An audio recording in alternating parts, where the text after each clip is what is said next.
الرحمن الرحیم۔ اچھا، آج جو آپ سے ٹاپک ڈسکس کرنے والا ہوں that is basically a very important topic, اور اس میں آپ جانتے ہیں کہ دو طرح کے بیسک قوانین ہیں جو ہماری عدالتوں میں آپریٹ کرتے ہیں۔ One is a civil law and the other one is the criminal law. جو سول لا ہے اس کے اندر آپ کے جو سول رائٹس ہیں اور آبلیگیشنز ہیں وہ they are established in the code, اور جو کرمنل لا ہے اس میں offender is punished according to his guilt، یعنی جتنا کسی نے جرم کیا ہے اتنے کی اس کو جب سزا ملتی ہے تو وہ اسٹیبلش کرنے کے لیے کرمنل پروسیڈنگز آپ انیشیٹ کرتے ہیں۔ فرق صرف آج آپ اس کو ذرا نوٹ کیجئے گا، دس از امپورٹنٹ، کہ سول اور کرمنل لائبلٹیز یا سول اور کرمنل پروسیڈنگز کیا ایک ہی سٹیپ میں آپ انیشیٹ کسی کے خلاف کر سکتے ہیں یا نہیں کر سکتے ہیں، اور اگر کر سکتے ہیں تو کن حالات میں کریں گے۔ اور جو بیسک ہمارا لا ڈیولپ ہوا ہے کہ جب تک سول پروسیڈنگز چلیں گی کرمنل پروسیڈنگز جو ہیں وہ دے ول ریمین اسٹیڈ، اس کو آج میں آپ کے سامنے آپ سے شیئر کرنے والا ہوں کہ کون سی جگہ پہ آ کے جو سول پروسیڈنگز ہیں they are going to continue and the criminal proceedings they are going to stop. تو یہ جو معاملہ ہے that has been linked up in یہ 3 ججمنٹس میں آپ کو نوٹ کروا رہا ہوں۔ 2017 SCMR 390 2021 SCMR ہے 486 اور 2006 SCMR ہے 512۔ جب بھی سول پروسیڈنگز کا رزلٹ وہ اس لیول پہ جائے کہ جہاں پہ کرمنل پروسیڈنگز اس کے رزلٹ کے بغیر مکمل نہ ہو سکیں، میننگ دیر بائی کہ they are so intimately close to each other, اتنا دونوں میں جڑا ہوا ہونا لازم ہے کہ جس سے کرمنل پروسیڈنگز جو ہیں ان کو عدالت سٹے کرے گی اور سول پروسیڈنگز اپنی جگہ پہ چلا کے اس کو ڈیسائیڈ کرے گی، اور تب جو بھی رزلٹ آئے گا وہ چیزیں پھر آگے ایک ساتھ چل سکتی ہیں، لیکن there is no bar regarding the civil and criminal proceedings. یہاں پہ جو کیس میں آپ کے سامنے ڈسکس کر رہا ہوں اس میں ایک شخص تھا سلمان اشرف، اس نے کسی شخص کو 17 کروڑ روپے دیے ڈیفنس ہاؤسنگ سوسائٹی کے اندر پلاٹس خریدنے کے لیے، اور جو شخص جس پہ الزام تھا اس نے وہ 17 کروڑ روپے کھا لیے اور اس نے اس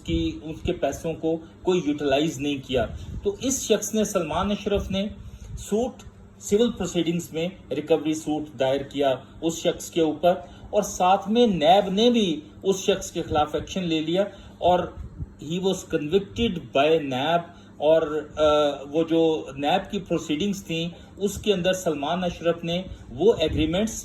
اور وہ رسیدات وہ وہاں پہ شامل کی جس کی بنیاد پر وہ شخص جس کے خلاف ایلیگیشن تھا وہ سزا ہو گیا۔ He went into an appeal before the high court, اور اس نے وہاں پہ اپنا ڈیفینس یہ لیا کہ جناب یہ جو معاملات ہیں رسید اور ایگریمنٹس والے وہ جھوٹے ہیں، اور ساتھ میں وہ شخص سول پروسیڈنگز میں ڈکلریشن میں سول سوٹ میں چلا گیا کہ یہ جو رسیدات ہیں اور جو ایگریمنٹس ہیں اس کی ویراسٹی سول پروسیڈنگز میں ایویڈنس کے بعد طے کی جائے۔ تو یہ بڑا ہی ایک امپورٹنٹ سی سچویشن ہو گئی، اور ساتھ میں سلمان اشرف تھا، اس نے بھی 17 کروڑ کا ریکوری کا دعویٰ کر دیا۔ اب آپ دیکھیں کہ سول پروسیڈنگز بھی ساتھ میں شروع ہو گئیں اور کرمنل پروسیڈنگز نیب کی ہوئیں اور وہ شخص سزا ہو گیا۔ جو سپریم کورٹ نے 2023 SCMR 1292 میں طے کیا ہے، اب میں آپ کے سامنے وہ بات بتانے لگا ہوں کہ جس کی بنیاد پہ یہ ریشو ڈیسائیڈ ہوئی کہ جب 2 سول سوٹس دونوں پارٹیز کے یکجا ہو گئے اور اس میں کمبائنڈ ایشوز فریم ہوئے اور کمبائنڈ ایویڈنس ریکارڈ ہوا، تو جو ملزم تھا اس نے سول کورٹ میں اپنا یہ ڈیفینس لیا کہ جناب یہ جو جتنی رسیدات اور یہ جتنے ایگریمنٹس ہیں دے آر آل فیک، اور جو پٹیشنر تھا سلمان اشرف اس نے 7-11 موو کر دی کہ جناب چونکہ یہ شخص آلریڈی سزا ہو چکا ہے نیب کورٹ سے، وہاں پہ یہ رسیدات اور ایگریمنٹس ٹیسٹیفائی ہو چکے ہیں، اور انہی ایگریمنٹس اور رسیدات کی بنیاد پہ نیب نے اس شخص کو سزا دے دی ہے، تو اس لیے یہ سول پروسیڈنگز میں اب نہیں آ سکتا۔ تو ٹرائل کورٹ نے سلمان اشرف کا کیس ڈسمس کیا کہ آپ غلط کہہ رہے ہیں. یہ اگر پروسیڈنگز سول اور کرمنل ڈسٹنکٹ ہوں گی یعنی دو مختلف قسم کی چیزیں ہوں گی تو پھر کرمنل پروسیڈنگز اسٹے نہیں ہوں گی. سول پروسیڈنگز کے ساتھ کرمنل پروسیڈنگز ساتھ ساتھ چلیں گی. تو سلمان اشرف کے کیس کے اندر ٹرائل کورٹ نے بھی، اس کے بعد ریویژن میں وہ سیشنز کورٹ میں گیا، وہاں سے ڈسمس ہوا، اس کے بعد ہائی کورٹ نے بھی اس کا کیس ڈسمس کیا اس بنیاد کے اوپر کہ آپ یہ نہیں ہو سکتا کہ اگر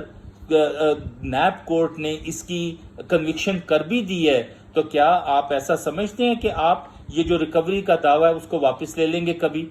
تو جب آپ ریکوری کا دعویٰ واپس نہیں لیں گے تو پھر اگر وہ یہ کلیم کر رہا ہے کہ میری سول پروسیڈنگز کو کنٹینیو کرنا چاہیے تو then that is all according to لا.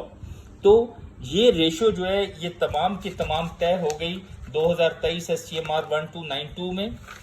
اور وہاں پہ یہ کچھ ججمنٹس آپ کو میں بتا رہا ہوں جو کہ پٹیشنر کی طرف سے تھیں کہ جناب جو میرا کیس ہے اس میں civil court is the one کہ جو نیب کے بعد civil court can not have the jurisdiction of this case. تو PLD 2018 supreme court 40، PLD 2002 supreme court 408 اور 2004 SCMR 612، 2007 SCMR 514. تو میں آج آپ کو بتانے کا مقصد یہ تھا کہ civil and criminal proceedings they both can continue جبکہ وہ انٹیمیٹلی کلوز ہوں. آپ دیکھیں سول جو کیس ہوتا ہے، سول کیس میں ڈیسیژن بیسیکلی جو پروبیبلٹی آف جو ڈاکومنٹس ہے اس کی ویراسٹی کے اوپر ہوتا ہے. وہاں پہ کرمنل پروسیجر کی طرح یہ نہیں ہوتا کہ بیونڈ شیڈوز آف ڈاؤٹ آپ کو سزا دلوانے کے لیے ملزم کے خلاف کیس کو ثابت کرنا ہوتا ہے. یہاں پہ تو جو کاغذوں میں ایویڈنس آ گئی اس کی بنیاد پہ آپ کیس کو ڈیسائیڈ کر سکتے ہیں. تو یہ جو معاملہ ہے کہ سول پروسیڈنگز اور کرمنل پروسیڈنگز ساتھ ساتھ چل سکتی ہیں، یہ بالکل چل سکتی ہیں اور ہمیشہ چل سکتی ہیں. لیکن معاملہ کہ سٹے کب کیا جائے گا، کرمنل پروسیڈنگز کو کب روکا جائے گا سول پروسیڈنگز کی موجودگی میں، تو جب کرمنل پروسیڈنگز کا ریزلٹ ڈیپینڈنٹ ہو جائے سول پروسیڈنگز کے اوپر اور they are too intimately close to each other, یعنی ایک ہی چیز جو ہے وہ ٹرانزیکشن ہو جس کے اندر یہ چیز سیٹل ہونا ہے، پھر سٹے کیا جائے گا کرمنل پروسیڈنگز کو. اور اگر یہ دو مختلف چیزیں ہوں گی، جیسے میں آپ کو ایگزامپل دیتا ہوں کہ آپ نے اگر کسی شخص کے ساتھ کوئی ڈیل کیا اور اس نے آپ کے کوئی پیسے دینے ہیں تو آپ پیسے لینے کے لیے سول سوٹ کریں گے، اور اگر وہ شخص آپ کو ساتھ میں قتل کی دھمکیاں دیتا ہے تو آپ 506B کا پرچہ کروائیں گے. تو یہ ایک ہی ٹرانزیکشن کے اندر یہ چیزیں آ گئیں. لیکن اگر دو مختلف چیزیں ہوں گی یعنی کسی اور جگہ کے اوپر یہی معاملات کسی اور اینگل سے ان کو ٹیسٹیفائی کیا جائے گا تو پھر کرمنل پروسیڈنگ کو سٹے کرنے کی ضرورت نہیں ہے. یہ ایک نئی بات ہے کہ ہر وقت ہر بار کرمنل پروسیڈنگز کو سٹے کرنا لازم نہیں ہوتا، صرف تب ہوتا ہے when the issues are very closely intimated to each other. تو یہ میں آج آپ کو بتا رہا تھا کہ کرمنل اور سول لائبلٹیز جو ہیں ان کا جو لیول ہے ایک دوسرے کے ساتھ چلنے کا وہ کیا ہے، اور کب کرمنل پروسیڈنگز جو ہیں they can be stayed in presence of the civil proceedings. تو انشاءاللہ تعالی نیکسٹ ہم پھر سے کسی ٹاپک کے ساتھ آپ کے پاس آئیں گے، تو آپ اس کو اپلائی کریں. Thank you very much.